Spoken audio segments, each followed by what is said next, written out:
By now, unless you've been stranded on a deserted island, you know the story of the Oceanic 6. Based on the location of the wreckage, our best estimate of the crash site is here.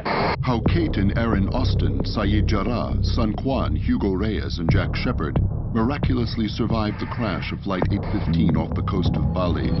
How ocean currents carried them to a deserted island called Membata. How they survived for 108 days before they paddled a raft to the island of Sumba, where they were discovered, rescued, and airlifted to Honolulu. I present to you the survivors of Oceanic 815. This is their story. A story that has made the Oceanic 6 both international celebrities and absurdly wealthy. A story so incredible, so completely improbable, that quite frankly we all assume it has to be true. Or is it? Could this unbelievable story be just that, unbelievable? Could the Oceanic 6 be at the center of one of the greatest conspiracies in recent history? And if they are, who or what are they trying to protect?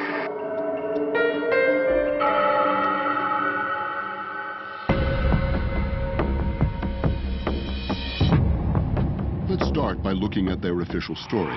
8 adults survived what was, at best, the attempted emergency landing of a Boeing 777 in open water, a fact most of us take at face value. But in December 2002, Global Economy magazine reported that in the entire history of aviation, the number of wide-bodied jets that have made successful landings on water is 0. Bill Walduck is a professor of safety science at Embry-Riddle Aeronautical University and the world's leading authority on aircraft crashes. Typically, if you have a high angle impact, usually from some form of loss of control of the airplane, for whatever reason, the water itself becomes incompressible. It's as solid as concrete if you hit it at the right angle at the right velocities. So what it's going to tend to do is shatter the structure in the airplane. So literally, you may have thousands and millions of pieces. The only comparable water landing in recent history is that of Valet Air Flight 101, which crashed in the Atlantic while attempting to land at Keflavik International Airport. The force was so great on impact that more than 2 million pieces of debris were salvaged from the wreckage site. All but one of the bodies were so disfigured that they had to be identified through dental records, fingerprints, and DNA. Airplanes that have wing-mounted engines, like the 767, 777, the engine pods themselves actually hang down below the lower part of the fuselage. As the pods dig in, you pitch into a deep ocean swell, it's going to shatter the fuselage. Now, this is a good example of an airplane that might be traveling 100 to 120 miles an hour, impacting the ground and fragmenting. If you hit the water at a high angle, this would be the sort of effect it should have on the airplane. Now look at these images, broadcast to the world as the wreckage of Oceanic Flight 815, found at the bottom of the Sunda Trench by the Christian 1, approximately 2 months after the crash.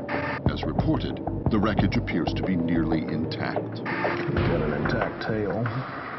You've got a major fracture just forward of the horizontal stabilizer, yet the rest of the fuselage is laying right in front of the tail. That would be unlikely as well. Don't see too much impact damage at all on the front end. In addition, the debris in these images looks to have settled in a relatively contained geographic area. In stark contrast, debris and body parts from Flight 101 were collected from an area of well over 60 square miles. You go through a few miles worth of depth, you should have a scatter pattern that might be 100 miles across. There's no way you'd see the parts of the airplane this close to each other for over 4 miles down. If I were to come upon these by myself, it looks like either a junkyard or a stage set. If what we are looking at is not the wreckage of an airline crash, but instead staged pieces of debris that have been rolled off a ship, whose bodies are those sitting in the seats? The following is an interview with an operator who worked for the U.S. National Transportation Safety Board's Oceanic Hotline. Her voice and likeness have been disguised for her protection. Well, I took a call from this guy and seemed really agitated. He kept asking to speak to my supervisor, and I wanted to know why. And then he started yelling something about how the footage he's watching on TV, there's no way that the pilot could have been the real pilot from Flight 815. All I know is what he directly said to me, and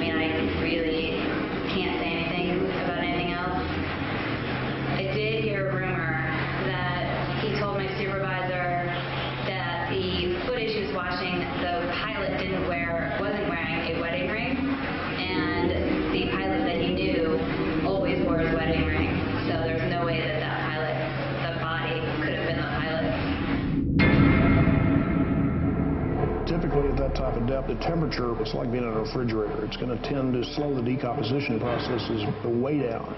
But the biggest threat usually in terms of changing the body is the sea life.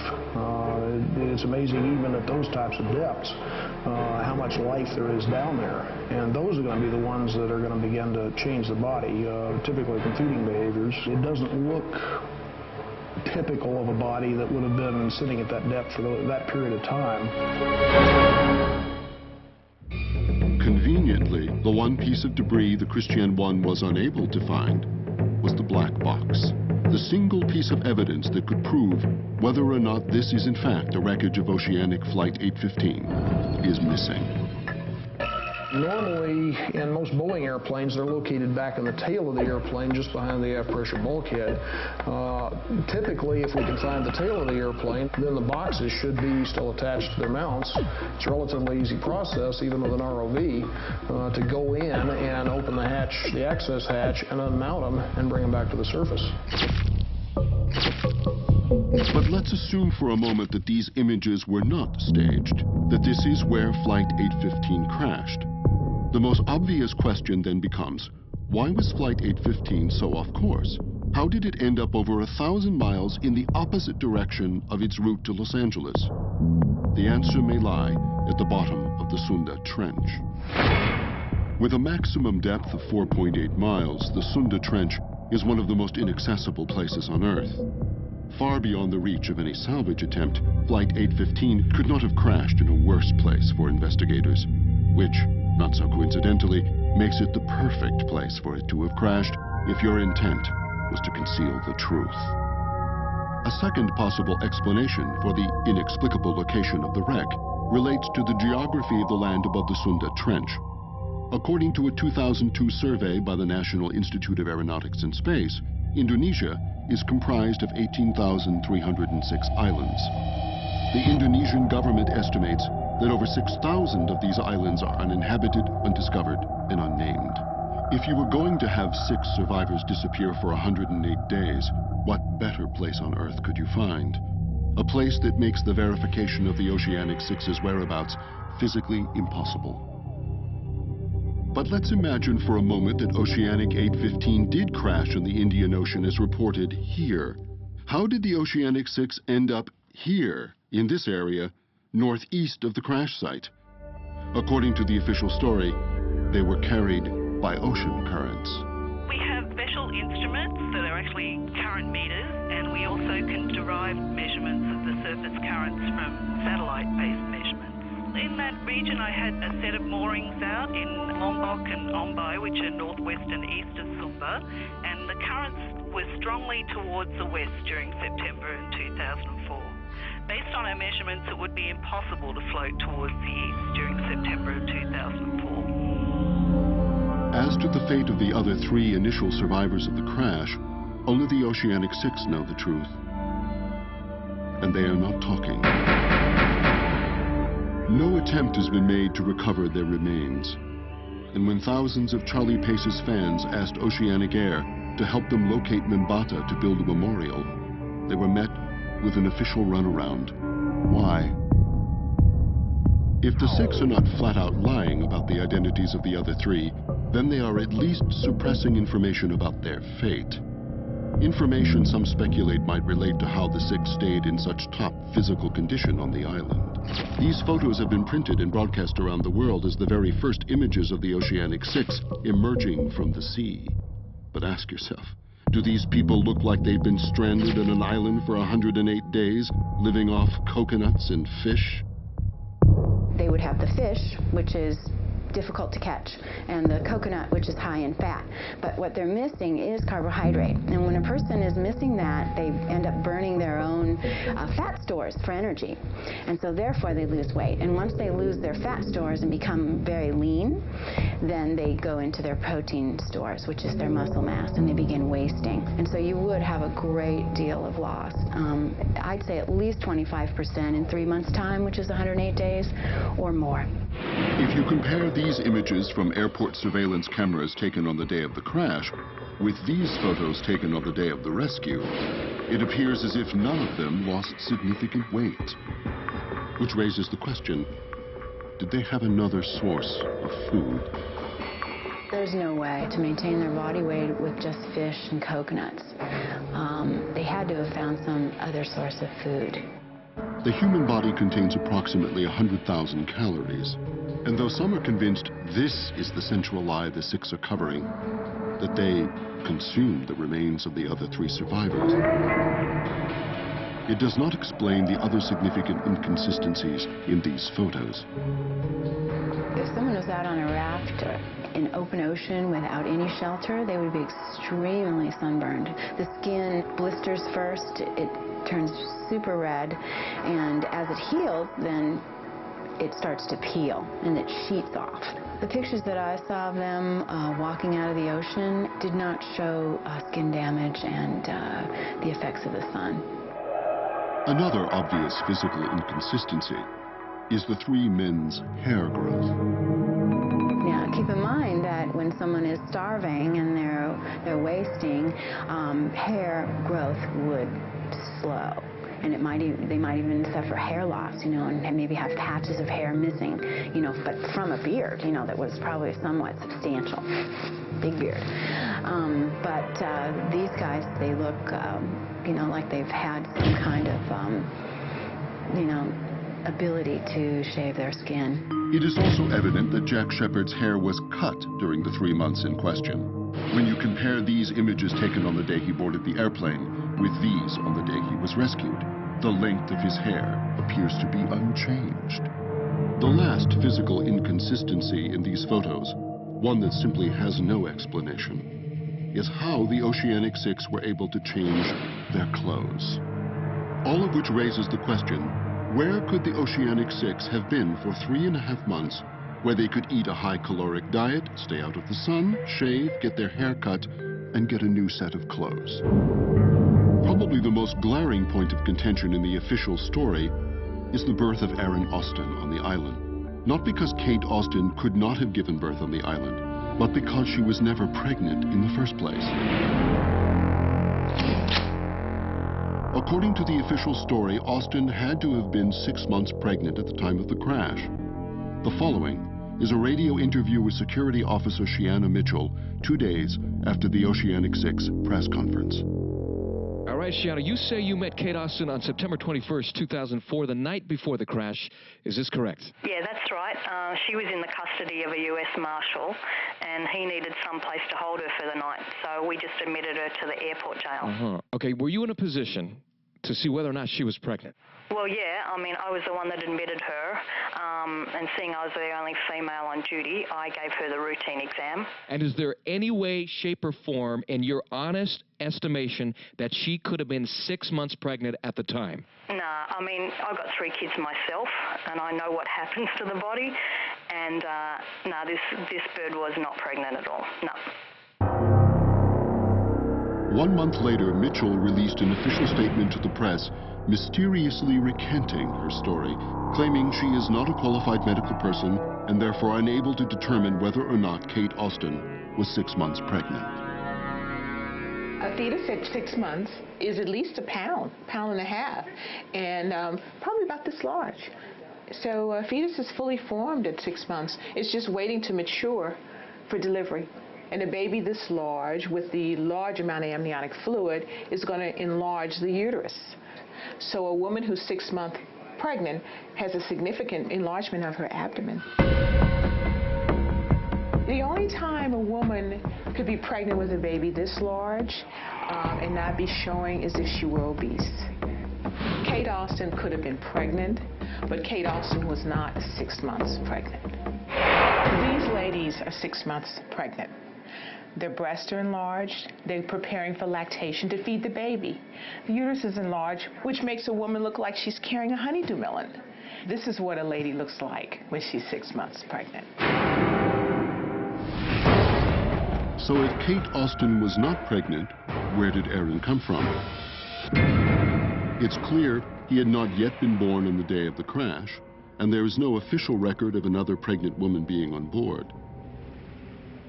Danny Barnes was passing through the Sydney International Airport on September 22, 2004, and met one of the other passengers of Flight 815 in an airport cafe. was going into the coffee shop to get tea, actually, to have a cup of tea, and I noticed that there was a girl, pregnant girl, talking to a pilot, and she was pretty pregnant. I was 7 weeks pregnant at the time, and just really felt like, I don't know, I could chat with her and see if she had some good advice. Anyway, so I approached her after the pilot left, and we just chatted about where she was going. You know, I know for a fact it was flight 815. She told me where she was going, to LA.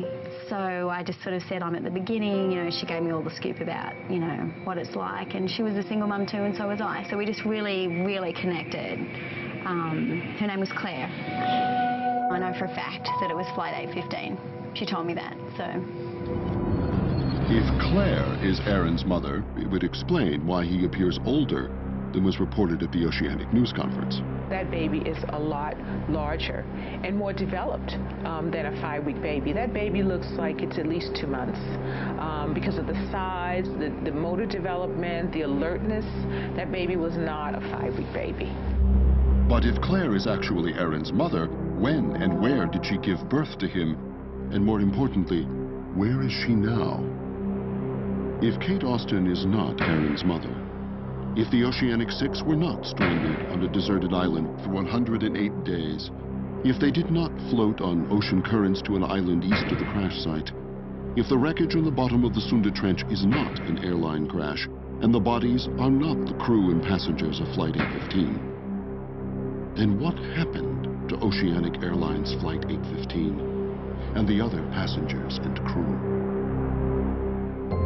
In the days following the news conference, many believed Oceanic Airlines was complicit in the cover-up.